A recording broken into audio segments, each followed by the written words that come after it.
સ્વામી તારા રૂપે આજ શ્રીજી મળ્યા, પ્રમુખ સ્વામીના રૂપે. 40 ગામ આપી દીધા. 40 ગામ એને પુરુષ પ્રયત્ન ક્યારે મેળવો તમે બોલો? લડાઈ કઈ તાકાત હતી ગોંડલ બાપુની? ઓલા 3000 ગામ અને આમના 40-60 ગામ. શું તકરાર કરે? તો નોકરી કરે તો 40 ગામ મળે ખરા?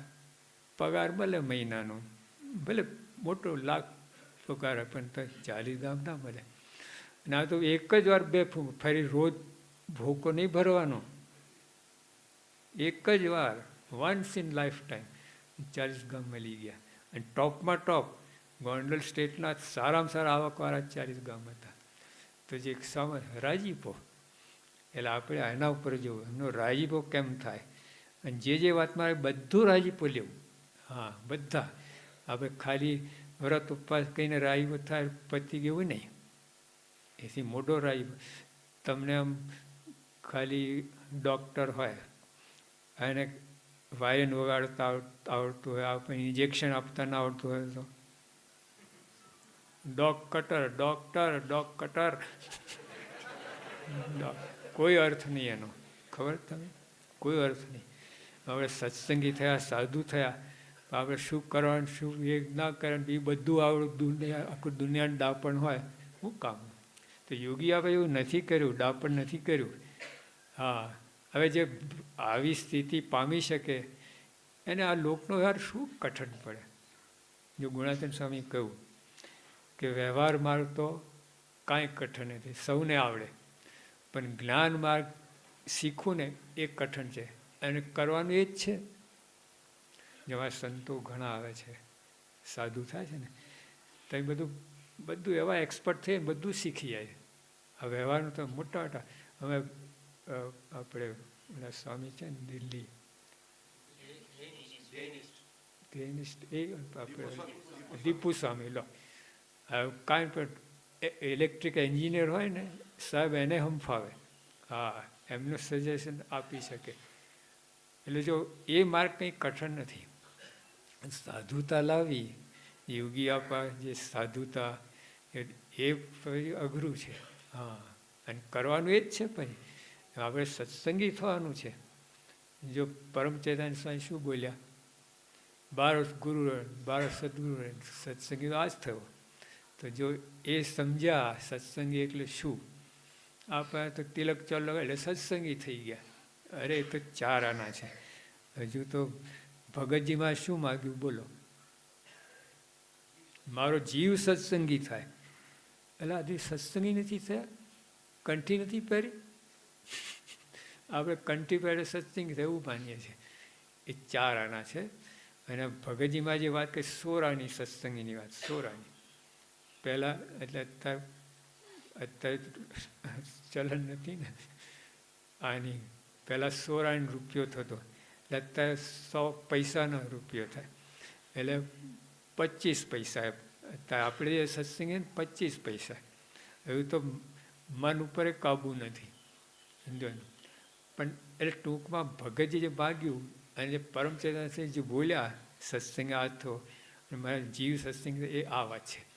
એટલે આપણે અટકવાનું નથી. મારે કહ્યું રાજીપો લેવા અટકવાનું નથી. થોડું આટલું કર્યું એટલે રાજી છે બસ, એવું નહીં. આગળ વાંચો કઈ કઈ બાબતમાં રાજીપો. જો આ ગઈકાલે વાત કરી છે ને, નિયમ પારવા, ભગવાનનું સ્વરૂપ ઓળખવું, સંતનું સ્વરૂપ ઓળખવું, તેને ધન્ય છે, ધન્ય છે, ધન્ય છે, તેના પર રાજી રાજી રાજી. જો આ રાજીપો લો, જે શાસ્ત્રીમાં ના કહ્યું, તમે ત્યાં ઉપાસના પ્રવર્તન કરો 1,00,000 ગણો રાજી, અને અહીંયા આવો તો કરોડ ગણો. હવે જોજો, 1,00,000 ઓછું નથી, 1,00,000નો આંકડો કરોડ આગળ એનો ક્લાસ નથી. પણ એમને 1,00,000 એટલે શું કહેવાય? અને શાસ્ત્રીમાં જે પુરુષ 1,00,000 ગણા રાજી થાય, તો બૈરા સંગ રાજી કર્યા છે કોઈ? બોલો, થયા છે રાજી? 25 વર્ષની સેવામાં શું સિલ્વર જ્યુબલી, ઘણા તો ગોલ્ડન જ્યુબલી થઈ ગઈ છે. પણ પૂછો જોઈએ, આભાર વિધિ થઈ તમારી? ઓહો, 25 વર્ષની સેવા કરો છો, આભાર. અરે ભાર, શું આભાર? બોલો સાચી વાત છે કે? તો આ લોકમાં તો નીચોય નાખે ને તો રાજી ના થાય.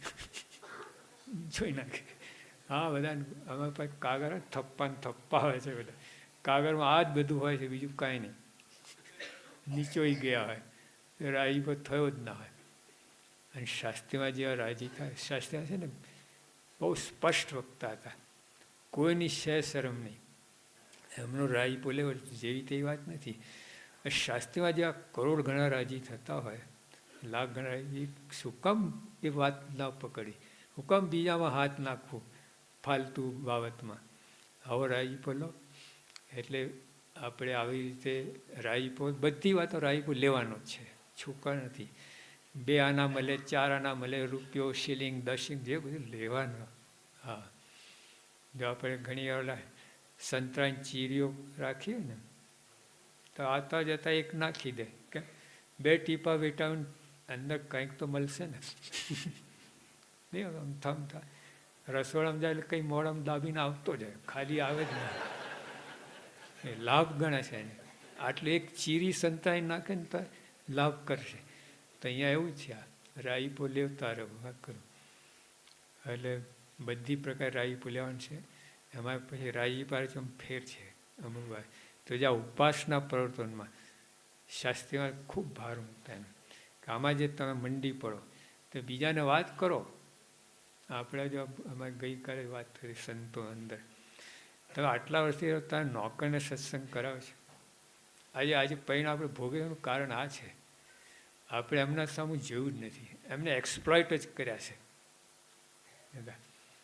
ઓલા જિંજામાં આપણે ખરી વખત હોય ને વાત કરતા હતા, ઓલા કપાસ લે ને તો ઓલે આ બાજુ છે ને નીચે વજન બાંધી દે, ઉપર દેખાય ને એટલે ઉપર 10 કિલો પણ નીચે 10 કિલો બાંધેલું હોય. એટલે કપાસ કેટલું મળે? 20 કિલો. ભાવ કેટલો આપો? 10 કિલોનો. આ છેતરે ને પછી વેચે ને તારે ઊંધું કરે. એટલે એક્સપ્લોઇટ જ કરે છે આપણે.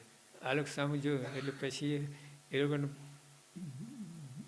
આપણે ગરમ થાય જ ને. કોઈ પણ થાય, આપણને આવી ટ્રીટમેન્ટ આપણે થઈએ, ખોટું નથી એ લોકો જે. એટલે આપણે જો સત્સંગ કરાવે તો પ્રશ્ન ના થતો. બોલો, આપણે તો પ્રશ્ન ના થતો, આપણે ચૂકી ગયા. એટલે હવે અત્યારે આજે કરો લો. તમે એના જે ત્યાં ઘરે નોકર હોય આ હોય એને તો વાત કરો, કેમ ના કહી શકે? એટલે ખાલી જેસનર બોલતો થાય ને તો એ કેટલું બધું થઈ જાય. જો આપણે સારંગપુરમાં એક બાઈ છે ને પોતાના બાળકને શીખવાડતી હતી, બેટા બોલ સ્વામિનારાયણ બોલ, સ્વામિનારાયણ બોલ. મારા ત્યાં નીકળ્યા કે આવું કોણ કહે? આ એને ઊભા રહે મહારાજ. એટલે બાઈ તો એનો લીન હતી. પછી અરે મહારાજ તમે ક્યાંથી? મારે કે શું કરો છો? કે મહારાજ આને સ્વામિનારાયણ બોલતા શીખવાડું છું. મારે કે એમાં શું થાય? મહારાજ એ સ્વામિનારાયણ બોલતા હું એમ માન 4 વેદ ભણી ચૂક્યો. કેટલી અસ્મિતા બોલો સ્વામિનારાયણ નામની, કેટલી અસ્મિતા! 4 વેદ અંદર આવી ગયા. સ્વામિનારાયણ બોલતો થાય ને, આટલો નાનો બાળક 2 દિવસનો 4 વેદ ભણી ચૂક્યો. હા, તો જો આપણે હોય તો આપણા નોકર થાય ખાલી સ્વામિનારાયણ જસનારાયણ બોલતો થાય તો કેટલું બધું કંઈ શીખવાડવા ગુરુ છે, આ બધી વાત કરો ને. ક્યાં આપણે એને એકાંતિક આટલું કરો ને તો સેવા અને હાલચાલ થઈ શકે, ના થયું નથી. 24 કલાક તો ઘરે રહેતો હોય, ના થાય. ડ્રાઈવર હોય, આ હોય, તે હોય, આપણે શીખ્યા જ નથી. એટલે હવે કરો. હા, કે જો આમાં રાજીપો બહુ છે મોટા પુરુષનો. બીજા સત્સંગ કરાવો, આ કરો ને, આ વાત કરી જો અંદર આગળ આવશે બધી વાત. યોગી આપા બોલ્યા, એ શાસ્ત્ર તમારી જાહેરાત નહીં કરીએ તો તમારા શિષ્ય નહીં. જો જાહેરાત એટલે આપણે બધું સમજવાની વાત છે. એટલે પહેલાં તો રાજીપો લેવો, બસ બીજું કાંઈ નહીં. રાજીપો પણ એમાં પ્રકાર છે. જેમ બધી આઈટમ હોય ને તો A to Z સ્ટોરમાં કોઈ આઈટમ 1 શિલિંગમાં મળે, કોઈ 10 શિલિંગમાં મળે, કોઈ 1,00,000 શિલિંગમાં મળે, બધું હોય ને. આપણે રાજીપો બધી પ્રકાર લેવાના જ છે. એ કોઈ જવા ના દેવું. પણ પછી એમાં આના ઉપર વધારે ભાર આપવો. તમે દુકાનમાં ગ્રાહક આવ્યા હોય, 10 ગ્રાહક સામટાઈ ગયા, પછી એક તમે જાણો કે 1,00,000 રૂપિયાનો માલ લેવાય છે, આ ખાલી 50 શિલિંગ માલ લેવાય, કોના પર વધારે ધ્યાન આપો, કોના પહેલાં પર ધ્યાન આપો.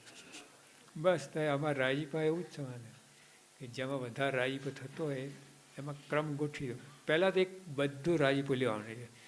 એ તે વખતે અત્યારે તપ કરવાની વાત આવી, ચાતુર્માસ એક ટાણા કરવાના આવ્યા તે નહીં, મારે તો ઉપાસનાની વાત સમજી, આ રાજીપો નથી લેવું. ના લે. ઘણા નિયમ લેતા હે ચાતુર, કારેલા નહીં ખાવાનું, આજીવન નિયમ લે. હવે વગર કે તું નિયમ લીધા વગર નથી ખાવાનું. આઈસ્ક્રીમનો નિયમ લે, આઈસ્ક્રીમનો નિયમ લે. મહારાજ પોતે વાત કરે, અમને જે વસ્તુમાં બહુ ગમે ને એનું ત્યાગ કરીએ તો જ અમને શાંતિ થાય. એટલે આવા નિયમ, એટલે ટૂંકમાં રાજીપો બધી વાતમાં લેવાના છે. ખાલી ઓલું આ રાજીપા માટે બેસી નથી રહેવાનું. જો અત્યારે તમે ઘણા નોકરી નથી મળતી તો જે નોકરીમાં લઈ લેવી અને પછી મોટી શોધતા રહે. પણ મોટી શોધ અને તમે બેસી રહે એ ખોટું કહેવાય. પહેલાં જે હોય લઈ જ લેવાનું તમારે, અને પછી ઓલું શોધતા રહેવાનું. એટલે આવી રીતે રાજીપામાં પણ બધો રાજીપો લેવાનો છે. એમાં પછી જ્યાં વધારે તપાસતા વાંચતા